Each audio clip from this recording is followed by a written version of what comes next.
Sack City over in the Premier League as both Norwich and Aston Villa decide to change their managers. But of course, Aston Villa decide to act quickly and bring in Stevie G. What's he going to do? We'll take a little look next.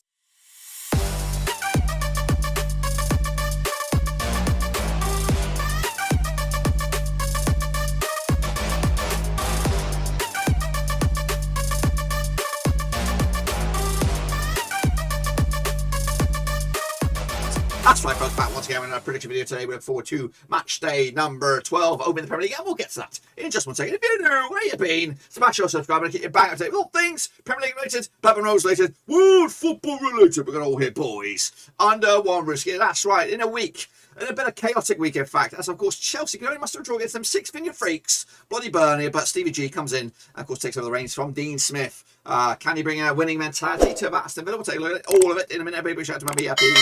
They are the Patreons. If you're interested in helping the channel, check out the link down below, patreon.com/roasties. I could do with help.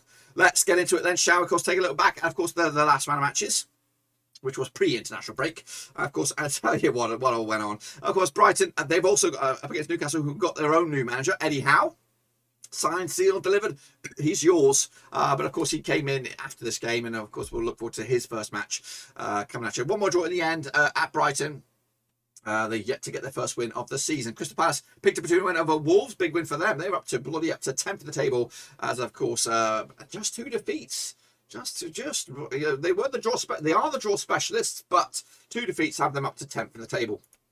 Arsenal, they're up to bloody 5th in the table. They could actually go second in the table with a win and everything else going their way this week. So Arsenal picked up a 1-win over Watford, as of course their shit start to the season has been completely forgotten about. Meanwhile, Brentford, of course, they've lost David Raya between the sticks, so it's going to be a bit of a struggle for them. 2-1 loss. Norwich picked up their first win, but guess what? They decided to get rid of Farker. Fucking hell, they got rid of Farker. What a shambles there. Meanwhile, of course, it was Chelsea up against them. Burnley, would you believe it? It was a bloody 1-1. Absolutely shit show there by Chelsea. What are you doing? Of course, Conte took over, of course, with his first game for Spurs up against Everton. New draw there. Of course, start from the back. Start with the defensive side of things and start to grind out results. Of course, Spurs in 9th of the table. Meanwhile, Southampton picked up 1-0 against Aston Villa, up to where are they now? Of course, they're on a good bit of form at the moment. It's 13th of the table up against Aston Villa. That was, of course, the straw that broke the camel's back for Dean Smith. He's gone.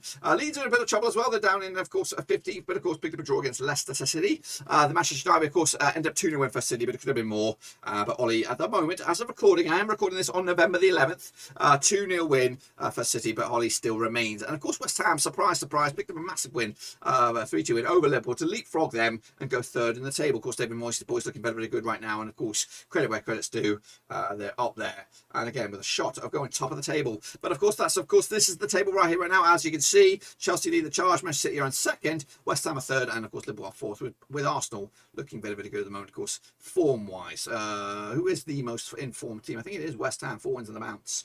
The international break has probably come at the wrong time. As for Man Utd, just 1 win in 5 for them, looking shitty at the moment. But yes, it could all get very, very interesting very, very soon. And of course, by the time we come back in the actual for the week of the Premier League, Ollie might be gone. Norwich will hire a new manager. So a lot can happen in the next few days. So I am recording this early. It will get posted a little bit later. So in between all that, we'll see what goes on. Let's take a look at the grand scheme of things. Well, here you go. Of course, the kingpin this week was Mr. Matt Russ, getting 5 points there out of 20. And of course, a whole host of you got 2nd there with 4 as well. What about the other grand scheme of things? Of course, the bigger picture. The bigger picture has Max Sangari, Nana Kem, and Tom Stainer currently 3-way tie at the top of the table. Shepard is breathing down the next there with, of course, 53 points so far. Yogi Jackson and Rawlings Okayo in the top 5 in a very, very tight Premier League race. So, of course, and a lot of other familiar names in there. Of course, Bianca Miller's down in 26th, Emma Hussein's in 14th, Winky's in there, top 10, Shane O'Donnell as well, and of course, some of the other big boys. So, of course, keep on predicting. Of course, we'll see how we get on with the next round of matches. Kicking all off with, of course, Stevie G's first game, and of course, it's a very, very winnable game up against Brighton. So, let's talk about that now. Of course, it'll be a new manager bounce, I'm sure. Played 8 times in 2010, 3 was Villa, 1 for Brighton, 4 draws, of course. Villa coming to this, 5 defeats on the match, 17% form for them up against Brighton without a win in 6 as well, 32% form for them at the moment. Of course, last round they played in Brighton was a 2-1. In Villa was a 2-1 win for Brighton. That was back in November 2020. Aston Villa's last win over Brighton was in the Premier League in 2019, 2-1 win. They've only the home side between these two sides have only won once of the past 6. So The away side is favourite slightly. Aston Villa picked up a loss against Southampton last round. Of course, Brighton picked up a draw against Newcastle last round. Look at the odds on this one. 64 is your Aston Villa, 95 is your away win. Of course, 94 is your draw. I'm going with Aston Villa win here. 1-0 win. Stevie G's boys coming in, new regime, new belief, new mentality, and that will, of course, start the rebuild process. I still think that I did have them competing for Europe at the start of the season. Of course, that doesn't look that good at the moment, but of course, a couple of wins in your tail, of course, you'll be back into mid-table. So I think Aston Villa will start to climb the table right here, right now. Next, of course, we have Burnley up against Crystal Palace. Of course, them. Of course, played each other 34 times since the year 2012. Wins for the Freaks, 11 wins for Crystal Palace. Of course, 11 draws. Of course, big win for Burnley, 3-0 win. The big win, a 5-0 win. Just 1 win and 6 over Burnley, 42% form for them right now. We were Crystal Palace coming to unbeaten last 6, picking it back to win, 67% form for them at the moment. Of course, last round at Turmoil was a 1-win for Burnley. In fact, they won 3 in the bounce against Crystal Palace. Haven't conceded a goal in the last 3, of course, both home and away. So they've got a good recent record against them. Of course, last time the Crystal Palace picked up a win was a 2-0 win at Turmoil back in November 2019. Of course, Burnley did draw with Chelsea at Chelsea last round 1-1. Of course, Palace picked up a 2-0 win over Wolves, of course, following on from that win over Man City. So back-to-back clean sheets for Manchester City. And of course, they've got the bit between the teeth. 58 on is your course. 58 is your Burnley. 31-20 is your Crystal Palace. 21-10 is your draw. I cannot go for that. I'm going with a 2-1 for Palace on this one, of course. Hopefully, I am right. Leicester City, of course, kept hold of Rodgers for the time being anyway. Up against Chelsea, of course, in a bit of a zinger chicken dinner, of course, right here, right now. Of course, played 36 times in 1994. 7 wins for Leicester City, 20 wins for Chelsea, 9 draws. Big win for Leicester, 2-0 win. The biggest otherwise a 4-0 win. Just 1 defeat in the past 6 for Leicester. In fact, without a win in 3, though, 67% form. Up against Chelsea, 5 wins in the past 6, 92% form for them at the moment. Last time, of course, at the King Powers, a 2-0 win for Leicester City. That was back in January 2021. They've won 2 of the last 3 against Chelsea, of course. The last one they played each other was on last day of the season, 2-1 for Chelsea, of course. What else? Oh, I bloody closed the thing on that. Of course, coming into this one, of course, Leicester City picked up a draw against Leeds last time around. Chelsea picked up a draw against Burnley. Of course, odds 4-1 is your Leicester, 8-11, 8 on is your Chelsea, 5-2 is draw. Chelsea are favourites on this one. I'm going with the 5 goal through a 3-2 in the end for Chelsea. Next up, a banger, chicken banger. Of course, it is Liverpool up against Arsenal and Anfield. Of course, these 2 sides 65 times since 1993, 24 wins for Liverpool, 21 wins for Arsenal, and 20 draws. Big win for Liverpool, 5-1 win. There's a 4-1 win. Just one of it about 6 though for Liverpool, 75% form. Up against Arsenal, 83% form, 4 wins in the bounce. Of course, last round over at Anfield was a 5-4 win for Arsenal back in October 2020. That was in the EFL Cup. That's each other in the Premier League at Liverpool. It's a 3-1 for Liverpool. Of course, the away side has only won once the past 6 games in all competitions, 7 games even, 1, 2, 3, 6 games, and that was of course Liverpool beating Arsenal last round, of course, at the down in London. Of course, Liverpool picked up a loss against Liverpool. Of course, Arsenal picked up a win against Watford. Tight one this one. Of course, odds on this one 29 on is your Liverpool, the eye favourites. Of course, and for 54 is your 5-1 is your long shots. That's Arsenal. I'm going to go with a 3-1 for Liverpool, but of course, Arsenal's form is good. And a win there would actually put a right old spin in the Premier League race. Next, of course, Manchester City up against Rafa Benitez's Everton. Let's get into this one. Let's take place on Sunday, November the 21st. Played the 49 times in 93, 22 wins for Manchester City, 18 wins for Everton, and 9 draws. Biggest win for City, of course, 5-0 win. The biggest otherwise a 4-0 win. 2 defeats the past 6 games for Manchester City, 67% form for them right now. Meanwhile, Everton without a win in 5, 33% form at the moment. Of course, last round at City was a 5-0 win for City. That was back in May 2021. Of course, City did pick up a 2-0 win over United the other day. Everton picked up a 0-0 draw against Conte's Spurs. Of course, look at the odds. 7-1 on is your City. Of course, Red Hot Fest, 11-2 is draw. 18-1 is your long shots. That's Everton on this one. 2-0 win for City on this one to keep the Heat at the top of the table. Next, of course, a must-win game. Eddie Howe up against Brentford. Of course, Newcastle at St James's Park, played 3 times 2016. 2 wins for Newcastle, 1 for Brentford, 0 draws. Biggest win for Newcastle, 3-1 win. The biggest other way is a 1-0 win. Newcastle without a win in 6, without a win all season. Could it be a new man's routes? Could have been a rebuild. Up against Brentford, just 1 win in 5 for them. As of course, they have life without Raya between sticks. Last time out, of course, St James's Park was in the Championship. It was back 2016. It was a 3-1 win for the Geordies. Of course, Newcastle picked up a draw against Brighton last time out. Of course, Norwich beat Brentford last time out. Of course, 2-1 win. As of course, they've had a bit of a rough spell right now. Of course, look at the odds on this one. Where is it? Where bloody is it? There it is. 70-10 is your Newcastle, 85 is your Brentford, 94 is your. Could go either way. You're going to go with the 2 win there for the Geordies on this one to get the first win of the season. Of course, put Brentford in a right old spin. Next up, of course, I have probably already doomed Norwich up against Southampton, who are on a good bit of form right now. Of course, played the 28 times since 94, 7 wins for Norwich, 14 wins for Southampton, 7 draws. Biggest win for Norwich, 3-1 win. The biggest other was a 3-0 win. Norwich just 1 win in 6 for them, 33% form up against Southampton. Just 1 defeat the past 5, 58% form for them at the moment. Last time, of course, over at Carrow Road was a 3-0 win for the Saints. They've actually unbeaten against Norwich in the last 4 games. Of course, 3-0 win last round, of course, back in June 2020. Southampton picked up a win against Villa last round, of course, back-to-back clean sheets as well for the Saints. Of course, Norwich picked up a 2-1 over Brentford in Brentford.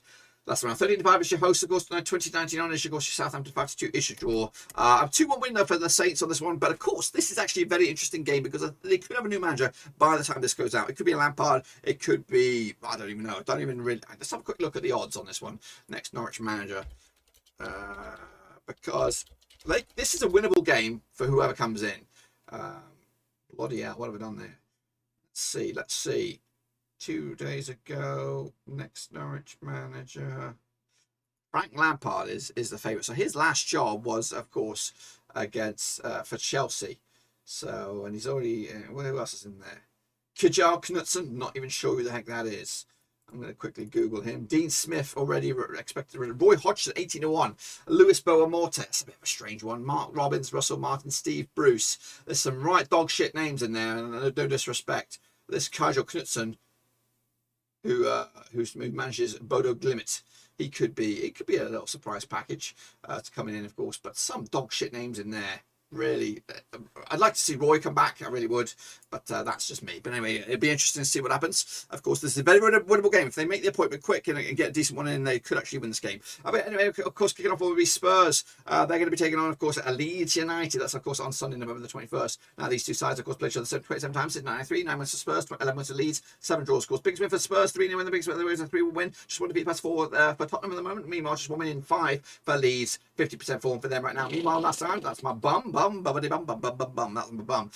Bit of gas. Of course, Spurs coming at you with a 3-0 win last round. Of course, at the Fancy Pets Stadium, 3-0 win. Their wasteland hasn't won this game since Spurs beat Leeds back in 2010 in the FA Cup. Of course, Spurs did pick up a draw against Everton 0-0 last round. Of course, Leeds picked up a draw against Leeds last round. Look at the odds. 10-7 on this year. Of course, your Spurs red hot favourites 11-4 is draw, 54 is your away win. That's, of course, Leeds United. 2-0 win for Spurs on this one. Of course, to move the change. Could this be Ollie's last game, or would have Ollie already had his last game by a point that this time comes around? 16 times that these two sides play each other. Of course, Ranieri up against Solskjaer. They're, of course, the nicest man of football up against the, Ole Gunnar Solskjaer. Anyway, they play each other, of course, 16 times, 2 wins for Watford, 14 wins for United. No draws. Of course, biggest win for Watford, 2-0 win. The biggest other way is a 4-0 win. 1 win in 6 though for Watford at the moment. They are in a bit of trouble up against Man United. Just 1 win in 4 for them, 42% form for them right now. Meanwhile, that's why Vicarage Road was a 2-0 win for Watford. That's back in the Premier League. That's back in November 2019. Of course, Aston beat Watford last round. Of course, City beats Manchester United last round. Watford have scored in 2 games, of course. Look at the odds on this one. We've got Watford 11-2 for the victory, 29 on is United. The only favourite 65 is your draw. 2-0 win for United on this one. 2-0 win, big win. Potentially keeps Ollie in the wheel for a little bit longer. Then finally we have Wolves taking on West Ham in the battle of the W's. Of course, big opportunity for West Ham. Played each other 14 times in 2004. This match coming at you on the 20th of November. 6 wins for Wolves, 7 wins for West Ham, and 1 draw. Biggest win for Wolves, 3-0 win. The biggest other is a 4-0 win. Bruno Laga's boys just 1 defeat in the past 6, 75% form for them right now. Up against West Ham, 5 wins in the past 6, 92% form for them right now. Of course, last one, of course, at Molineux was a 3-2 win for West Ham. That was back in April 2021. West Ham have actually won back-to-back over Wolves. Of course, Wolves picked up a loss against Crystal Palace. Of course, West Ham picked up a win against Liverpool last round. Look at the odds on this one then, shall we? 2-1 is your Wolves, 11-8 on is your 11-8 is your West Ham, and 11-5 is your draw. 2-0 win for the Hammers. Get back in there. 2-0 win for the Hammers on this one to take it to the house. That's my picks, of course. Be sure to get your own picks as well using the code CUTLEAGUE/Premier League as we look forward to the return of the Premier League from this international football nonsense. But sure to get the video. So I'm smash the thumbs up, smash the subscribe, check the links down below on Twitter, Twitch, Facebook, of course, Patreon as well. But until then, folks, I'll see you soon for the next one, whenever that one may be. Until then, we are done-zoed.